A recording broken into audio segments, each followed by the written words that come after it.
Hello and welcome everybody, I'm OneProPavarian and this is the very first video on Knights of Honor 2 Sovereign's Dev Diaries on this channel. If you have never heard of Knights of Honor, if you know Knights of Honor and you want to have the discourse about it, if you want to, have my opinions on these sort of things, then these videos that will be coming out whenever there is a Dev Diary to cover will be exactly up your alley. Now, Knights of Honor is a game that I have been waiting for, or Knights of Honor 2 I should say, that I've been waiting for 15 years. In 2004, Knights of Honor came out and it was an incredible game. It was a mixture between Crusader Kings 1 and then later on Medieval 2 Total War, which only came out in 2006, so Knights of Honor was 2 years beforehand and already was fairly excellent until, of course, you gotta give it to Creative Assembly and you gotta give it to good old Total War for being excellent when it comes to the actual fights. But Knights of Honor always had something special because it is a very special game. Now, I will, in this video, essentially detail, hey, what is the game vision? What should you expect as a customer, as a consumer? What should you expect when you take a look at the Knights of Honor franchise? And what are these people here working on Black Sea Games? Which is, by the way, led by people that were not just, participating, but also leading the charge behind Black Sea Studios. A great bunch. Now, the way this will work is essentially that the first Dev Diary was all about the game vision, which essentially means, hey, what is this game? And then Dev Diary 2, we will spend more time on that in this very video, because that video goes a bit, or that Dev Diary goes a bit more into the kind of details when it comes to, how is the world designed and whatnot. Now, either way, let's jump right in. As you can see right here, Knights of Honor 2 Sovereign is a real-time grand strategy game, and of course, when you read that, you ordinarily would think, hey, is it like Crusader Kings 2? And the answer is yes and no, because Knights of Honor, I think, is the middle-of-the-road kind of thing between Crusader Kings and Total War. Knights of Honor is indeed real-time, but it is even more real-time than Crusader Kings 2, because Crusader Kings 2 you can pause at any day, and any day is really, if you think about it, just a tick, so just a turn, meaning that, of course, Crusader Kings 2 is real-time, but since it's pausable, since it has identifiable ticks, it is really just very small increments of turns, whereas Knights of Honor was entirely real-time strategy. So whenever you did something, there was real-time strategy. If you were in a battle, for example, on the map, if you encountered someone and fought them, you had the choice in the settings to say, hey, the rest of the entire world map should be paused whenever there is a battle happening for me and I'm in it, or it should not be paused, meaning, for example, that there could be people coming in and, destroying your army by supporting the fight with yet another army arriving in the battle. Either way, these sort of things were going on in Knights of Honor. Knights of Honor was a very much direct real-time strategy game. You didn't even know what year it was after you jumped in, because the game developers purposely, kind of viewed that as a negative side. They didn't want to see the game in the game. They just wanted you to conquer and feel as though time was passing in whichever flow you thought appropriate. And I think that is the way this is being handled here, essentially. Total War does something similar, right? In Medieval 2 Total War, I'm pretty sure that they never give you a year yet ever again after you started playing, and Knights of Honor is very similar. In that they don't really care, for, hey, I have ruled for 60 years, and you gotta sit those 60 years out. They just want you to have a good time as a ruler, free of the boundary of actual years. Whenever you say it's essentially 1300, right, then it is 1300. But that aside, it is very much real-time strategy, and it is a game that has two layers, of course. Two layers, the first layer being the overall world map, and then the second layer being the layer where you are in an actual battle. So it is a mixture in every single way between Crusader Kings and Total War, although, of course, earlier even than Medieval 2 Total War came out, but within those early 2000s, there were a lot of games that tried this formula, and Knights of Honor is one of the few, in my opinion at the very least, that got it right. And as you can see here, they valued, on the contrary to Crusader Kings, I think, fun of the gameplay before historical accuracy. So they put the fun of the gameplay before historical accuracy, and that is something that they have always done. And that is something I think that we should be expecting here, primarily because it is not that possible to, simulate all these very difficult and very distinct, but also quite complex feudal contracts between every single feudal lord as it is done in Crusader Kings 2. That is not the objective of this game. Don't mistake this for essentially Crusader Kings 2, but real-time. It is a game where you are more focused on different aspects. For example, be it warfare, since the battles are involved, be it building up a realm, be it, for example, unifying a region, and then that being your immediate goal. Afterwards, there will be little unrest, usually in those regions. It is more of a, I think, Europa Universalis-style conquer game, but again, with real-life battles. And I think that has a huge benefit, because it is very much easier to get into. Crusader Kings, for all what it's worth, for all the beauty that it is a game that is very inaccessible, that's the right phrasing there. It is very much inaccessible. Crusader Kings is difficult, and that is a good thing. I enjoy Crusader Kings tremendously, but if you know someone that isn't, you know, familiar with the genre, if you want a game that doesn't require you to study 3 books and only then do you understand the basics of Crusader Kings, then I think Knights of Honor is exactly up your alley, because it is the middle way between being too easy, being too streamlined, and between being too hard. So if you have an eye for that, then this is the game vision that this team has been setting out with, that Knights of Honor, the original, has been set out with, and that they are going to go with. Now, they have 3 pillars here. Let's take a look at those, and I think then we are already done with the first dev diary. We're making an immersive, easy to learn, and hard to master game. As always, of course, that is the case with every single of the grand strategy games. I would even count, I mean, all Total War games, really. And, you know, you can be good at Total War games fairly easily. I am, I think, but I'm not a master. Not even close. And I think that this game will be very similar, but it will be much more accessible on a very basic level than Crusader Kings 2 or even 3 later on. But, you know, let's hope that accessibility goes a bit up. Anyway, fun gameplay is our top priority, even above historical accuracy. Indeed, we already talked about that. And both single and multiplayer modes should be well addressed for every feature.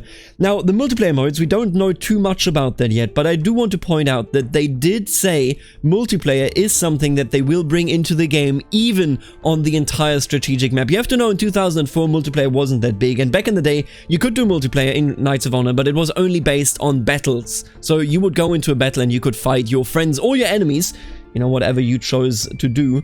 Now, in this case, as far as I know, Knights of Honor 2 Sovereign is going to have, indeed, a situation where you can play on the world map and every single one of you can expand. Now, what I will tell you is I think multiplayer in this game will be so much fun, primarily because the way it will work is a bit quicker than Crusader Kings. In Knights of Honor 2 Sovereign and Knights of Honor, you know, this is where I base this on, essentially, the fact that I have so many hours in Knights of Honor and remember the game fairly well.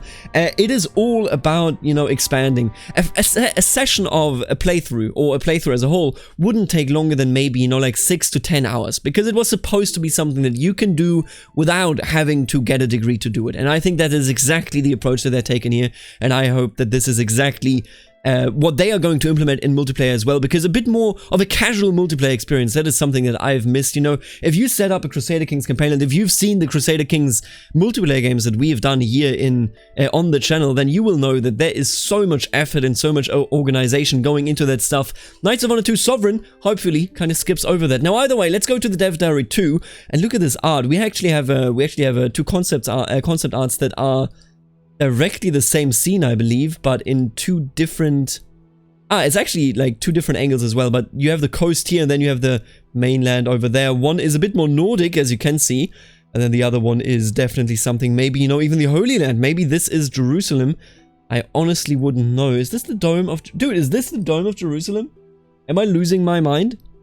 I might be. Maybe this is like Accra or something. Either way, Dev Diary 2 is concerned with the world setting and the size. Now, let's jump straight into it. And you can see I've marked a bit more here. So, they picked, of course, the period of the High and Late Middle Ages for the starting points. There are going to be 3 starting points. That is what they have confirmed, and I think that is a good pick, because they want to focus, and they say this out right here, they want to focus on the coolest moments of medieval history. Now, of course, that is very difficult. What are the coolest moments of medieval history? Some would say Ragnar Lothbrok. Some would say, you know, whatever Charlemagne was up to. Some would say, hey, the Latin Empire, because I apparently am not a Roman boo. Some others would say just, you know, generally the Crusades. It is a very difficult to pin down kind of proposition, which is the best version of, you know, where you can put your start dates. And they picked 3 start dates. They picked the beginning of the 12th century, so somewhere around 1100. We don't exactly know where, but that is a really good starting point, because that is a starting point where England is unified under the right dynasty, so to speak, the Normans, of course, but also the Crusades are going on. The Crusades have just kicked off, or are kicking off. I would assume, I'll be honest with you, that we're probably going to see the start of the Crusades, or we're going to see when Jerusalem was just established as the starting point. So that is a fairly early one. It is not 867 or, you know, any of the Viking ages as we know it in Crusader Kings, for example, but I'll be honest with you, we're going to get to a section there why I'm not too worried about it. That is later on in this very dev diary. Now, the second start date is the 20s of the 13th century, and then the last one is the middle of the 14th, and so that one is very late, one is like the Ottomans, And the first one is a bit different, but the other two, and I can show this here, are fairly what we already had in Knights of Honor. So they had 3 start dates in Knights of Honor. We had the 10 AD or 1000 AD. We had 1200 and 1350, and you can see the maps here. Oh man, that was a map, wasn't it? We didn't even have Arabia in it, or well, you know, not even, there was no Persia, there was no Arabian Peninsula. It was quite a different time in 2004, wasn't it? Now either way, you can see that the 1000 start date hasn't made it. Instead, it is now an 1100 start date. Let me see, what else was it? The 20s of the 30s, so that would be 1220, which is essentially the height, or you know, the height of the fight between the Nicaean Empire and the Latin Empire, and then of course the middle of the 14th, which is 1350, which we have here also. So let's take a look at this. The map, as you see it right now, would not be the case in the 1100 kind of start date, because what you can see right here is that England is not united. Of course, that was historically not even the case back in the day when this was the case, but you know, they sometimes did decide in favor of gameplay instead of historical accuracy. You have the Caliphate of Cordoba, sorry. You have Byzantium, we have the Fatimids, all that good stuff. Then if we go to 1200, you can see the German Empire, well, you know, the Holy Roman Empire, I guess, is expanding. Though they grab Bohemia, Pomerania, and Italy as vassal kings, or as vassal areas. And then we have a very strong England, of course. We have the Reconquista going on with the Almohads and Castile. And then over here we have the Latin Empire and the Nicaean Empire in their height. We have the Latin Empire with Saloniki and Athens as their vassals, whereas the Nicaean Empire is holding on to all of Asia Minor, or most of it, and the Seljuks over here as well. And then last but not least, the Seljuks still, of course, around apparently. And then the Ottomans here, Byzantium. I think the start date, the last start date back in the day when I used to play the game, always struck me as a start date where they just went, let's just have it be a free-for-all. Essentially an early battle royale, because Germany, of course, I mean, the Holy Roman Empire didn't disintegrate in 1350, but this kind of just, you know, signifies the low central authority in general, I think. And if you were to destroy Germany and then refound it as any of the German states, you would even get an event that would let you refound it. It was a lot of fun. It was a very special experience to me as well. Similar in Italy and Bulgaria as well. If you unite the region, then you get some nobles coming up that say, hey, can we offer you the crown of the Kingdom of Bulgaria? Would you enjoy that? So the start dates that we definitely get is 1350 and essentially 1200, but a bit later, so somewhere 1220. But I think these maps won't look too different when it comes to the, you know, countries all around. And then the early changes a bit with a unified England. At least I think it will be unified England. Who knows how vassal arrangements are actually arranged? I don't know anything about that. They haven't talked about that. Whether it will be the exact same, where you practically have every city directly, or if there are any vassals, I don't know. We'll find out about that. Now, of course, these tributary ships will probably exist again, at least I hope so. They were great back in the game to color the map without having to take everything. Now, either way, this is what, you know, the map looked like. They changed it a bit these days, or in the new one, but essentially those are the 3 start dates that we can hope for, and I think those are fascinating. Those are interesting start dates. Maybe it would be cool to have a bit of a Viking start date, but I think that can be changed later on, be it by the developers or by modders. That is something we will look at, because modders will be able to change the political scenery and define which kingdoms participate, what provinces they control, what religions they follow, who are their rulers, and so on. So you can see that the team behind Knights of Honor 2 Sovereign is very much set on making modability a big thing. Now, they're making it a thing different, I think, in a way that Paradox is doing it. The way this sounds is like there is going to be a graphical interface, or maybe there isn't. Maybe you have to do it in the files as well. But it sounds to me as though they, you know, take an approach that is very, very direct in favoriting the idea of letting people create their own worlds. And I'll be honest with you, and it says right here, elaborate modding possibilities proved to be quite fun for many in the first game, so we plan to give even more control for your ideas and imagination in Knights of Honor 2 Sovereign. And let's take a look at that, because I had a great fun back in the day with those mods. Look at that. This is clearly, as you can tell, this is America, North America. We have New England, France, the Iroquois, we have the Crow, the Hurons, Dakota, and Pawnee and whatnot. I think people modded in so many different playstyles. I think this is like according to the states.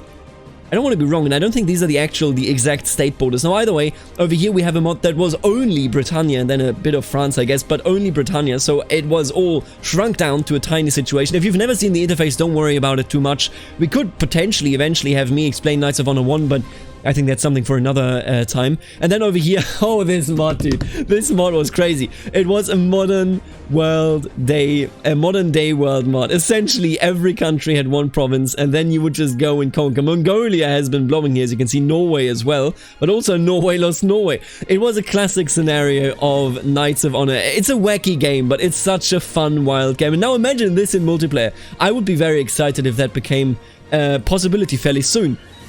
Now, with that being said, let's go down here. One of the things we felt we might improve from the first game was including Arabia in order to provide a more complete picture of the old world and make it fun to play with Islamic kingdoms. Thus, we stretched the map to the east and a bit to the south so that the Arabian cities with great significance like Mecca, Medina and Baghdad are included in our game world. So this sounds to me like Persia won't be included, but I'm a huge fan of essentially Baghdad already being there on the map, because it means that we can have adventurers, that we can have the Turkish conquest and later on even the Mongols actually represented coming in from the east and sweeping the map. Now you can see some concept art for warriors here. Can I click this? Oh, there you go. It's not much bigger, but there you go. Some concept arts. I don't think we, honestly, I am mostly waiting to see the actual unit kind of models on the map. Until then, I'm not a big guy in concept art. I can't tell you how realistic this is or whatnot. All I can say, it has the cool factor. Whether that is realistic, I don't know, but I'm excited to see that in form of actual troops. Now, they have implemented something that, 2 years ago, it was practically a dead horse. People would always say, oh, procedural generation, my friends, no, that is the future. And it is the future in many ways in gaming, but I think you have to apply it the right way. And what they're doing here is quite interesting. For example, we enlarged roads, so we had enough space to place the city and some settlements, and it was a historically important landmark, and we wanted it to be part of the game. Oh, my bad, that is still, historical accuracy isn't that important if it means that roads is more playable, and I agree with that sentiment. I think Paradox always had that sentiment as well, so it's not something that a grand strategy fan will be very surprised by. And then here it is. There we go. To remain agile and alter the map throughout development, we invested a lot of time in making a proper map creation kit. I pray that is going to be accessible publicly. Now, I don't know if it will be. I have no information on that whatsoever. I don't think anyone has, but wouldn't it be amazing? Now, here is one cool example how the automation tool is generating borders between provinces automatically based on settlements and terrain features like mountains and rivers. We were very pleased to see how well it worked in most places. Here's one example. Trebizond entirely auto-generated. Trebizond, right here, and historically looked like that. So this is all auto-generated. They just, gave the game a map with features of cities, of settlements, with features of mountains and whatnot, and the game said, this is the province border that I want here, because that makes sense geographically, and you can see it is fairly close. So essentially what they're saying is that they have a tool that you can feed a map, and I hope that I'm understanding this correctly, I don't want to send out any misinformation, of course, that you can feed a map, and that tool will then just say, hey, you know what, the natural borders of these regions would look roughly something like this. And then that is what the game, or what this thing tries to implement. What this means to me, as someone that himself has modded Crusader Kings quite extensively, that has modded generally in Grand Strategy quite extensively, is that Knights of Honor 2 Sovereign could take away a huge load on any mod developer when it comes to actually filling out the map. Because as you can see here, this is done automatically. I wonder how far the automation there really goes. But if you feed them any fantasy map, be it, for example, Lord of the Rings, be it Game of Thrones, be it, I don't know, what else is out there, The Witcher. If you feed them a fantasy map and they come up with just automatically generated borders, your work of correcting those borders is way less than actually going out and having to draw them all yourself. So I'm excited for this one, and I gotta tell you, I'm excited for this map. I mean, look at this baby. These borders, this sort of a paper style map, it is, oh god, I am so excited for that. Because most of the time, these sort of maps, any grand strategy maps, really look very plastic. They look very just like you bought some Lego or some Playmobil and try to put it together, but it's just so shiny and so weird. And now look at this one. It reminds me of the Skyrim mod, the Skyrim paper map mod. Look at all these mountains, the way they're stylized and drawn. Look at all these seas, all these, I think they're either rivers or roads, but I would guess they are roads? I'm not actually entirely sure. It looks like a river. No, actually, you know what? Those are totally rivers, aren't they? Yeah, so I hope that this is actually an in-game map. I mean, look at that, dude. That is amazing. And it gives me a bit of, at least a look into how small these provinces are going to be. And that is why I had this stuff open. Not this stuff. Let's close all of this stuff, yeah. This is Crusader Kings 1 map, 2004. This is... Nope. This is Total War's map, 2006. You can see the province size. I mean, it's Total War. The province size doesn't really matter. But the province size is way less compared to this. And now this is Knights of Honor 2004 as well. It's somewhere in the middle. And I really hope that it's going to be somewhere in the middle in this one as well. For example, you know, of course, this is more of a real-time game. I don't want to have 1,000,000 battles until I conquer all of Germany. I want to have a reasonable amount of battles, right? And I think maybe this is going to be guaranteed with this very map. Look at this map. It's quite nice, right? Trebizond is a fairly decently sized province. You can have your small little county, I guess, but you could call yourself king if you wanted to. And then you have all of these provinces around that are fairly large, but I mean, Turkey or, you know, Asia Minor goes down to somewhere here, I think. So Asia Minor itself is split into what, maybe 15 provinces? Something like that anyway. And I think that is the exactly right amount for a game like this one. I hope that the map, whenever we get to see more of the map, that is exactly what we are getting to see, because so far the map looks beautiful when it comes to the paper style. I mean, if you have seen the actual map itself, when it comes to the trailers, and I encourage you to watch the trailers, the link will be in the top comment that is pinned under this video. If you check out the trailers, then you will see that the map as a whole looks stunning, absolutely stunning, but just make sure to watch that Steam trailer. It is beautiful. Now, either way, many people are asking about the size of the provinces, and of course, you know, densely populated regions have smaller provinces and vice versa, so the larger provinces will just be very less populated, and larger territories are harder to conquer since armies will need more time to reach their targets, but due to the same reason, these territories are harder to defend. And that's a mechanic that we've already seen in the original Knights of Honor. Now, beyond that, let's talk about historical accuracy. We've put quite some effort this time around to improve here, as we know there were some mistakes in the first game. For example, there were some cities in the original Knights of Honor which did not exist in the corresponding time period. While our game is more of a fun sandbox than a history lesson, we know it can be an immersive experience to rewrite history from a more accurate starting point. This task is quite hard, since some territories were in very complex states of rulership and little is known for others. Even historians argue over territorial specifics, but we can say we've done our best, and surely those who care about that side of the game will be able to see the difference. I think they will have much more historical accuracy, but do not expect this to be a map simulator. This is a historical sandbox where you can beat up your friends, your enemies, or anyone in between. And with that being said, I want you to know that there will be a developer stream where you can ask the developers themselves questions on the official THQ Nordic Twitch channel on tomorrow. It's actually tomorrow, the 9th of January, 3 PM GMT, that is 10 AM EST. If you want to ask them any questions, if you want to know more about the game just in general, then check it out, because honestly, I could imagine there's a lot of you Zoomers that have no idea about the original Knights of Honor, but I gotta tell you, don't sleep on Knights of Honor 2 Sovereign. Now, with that being said, the next one will be the Royal Court. I'm very excited about the Royal Court dev diary for Knights of Honor 2 Sovereign. And I'm excited to tell you that if you scroll down into the description, you will see some links. You will see the Twitch link for THQ Nordic. You will see the link to these both dev diaries. And you will also see the link to the Discord of Knights of Honor 2, the official one. And before I finish the video, I just want to talk here about Frugen. Frugen is essentially the head, the brain, I think, behind Knights of Honor. And he answered a question.